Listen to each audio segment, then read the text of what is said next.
आरसा महानगर वार्ता। भीमाशंकर मंदिरात दर्शनासाठी आता ऑनलाईन पास बंधनकारक करण्यात आला आहे।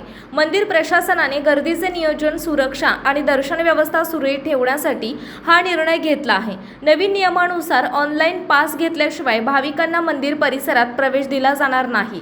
त्यामुळे दर्शनासाठी येणाऱ्या भाविकांनी आगाऊ ऑनलाईन नोंदणी करून पास प्राप्त करणे आवश्यक आहे। विनापास दर्शनासाठी येणाऱ्या भाविकांना प्रवेश नाकारण्यात येणार असल्याचे प्रशासनाने स्पष्ट केलं। विशेषतः सुट्ट्या, शनिवार, रविवार तसेच धार्मिक उत्सवांच्या काळात मोठ्या प्रमाणावर गर्दी होत असल्याने ही व्यवस्था लागू करण्यात आली आहे। यामुळे दर्शन प्रक्रिया अधिक शिस्तबद्ध आणि सुरक्षित होण्यास मदत होणार असल्याचे प्रशासनाचे म्हणणे आहे।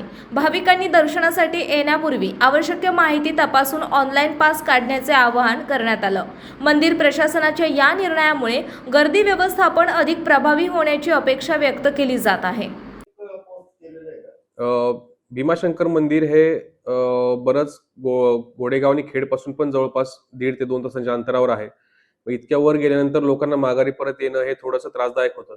याकरता आपण डोंगर चढण्या अगोदरच लोकांचे पासेस चेक करत आहोत, जेणेकरून वरून माघारी येण्यापेक्षा लोकांना अगोदरच समजेल की आपल्याला तिथे परवानगी नाहीये आणि लोकांचा वेळ वाचेल आणि लोकांची गैरसोय होणार नाही।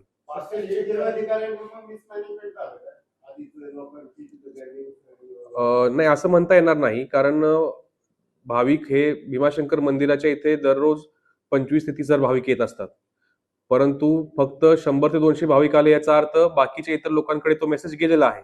प्रशासनाने जी माहिती दिलेली आहे की मंदिर बंद आहे, पासधारकांनाच यायचं आहे, ही माहिती बहुतेक भाविकांकडे पोहोचलेली आहे।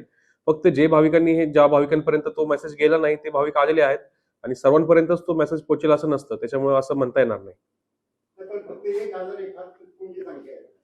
सध्या तिथं जे कामकाज चालू आहे ते बघता ते कन्स्ट्रक्शनचं काम चालू असल्यामुळे जास्त लोकांना त्या ठिकाणी पाठवून मग काम बंद ठेवून आपल्याला ते काम वेळेत पूर्ण होणार नाही, याकरता केलेली ही ऍडजस्टमेंट आहे।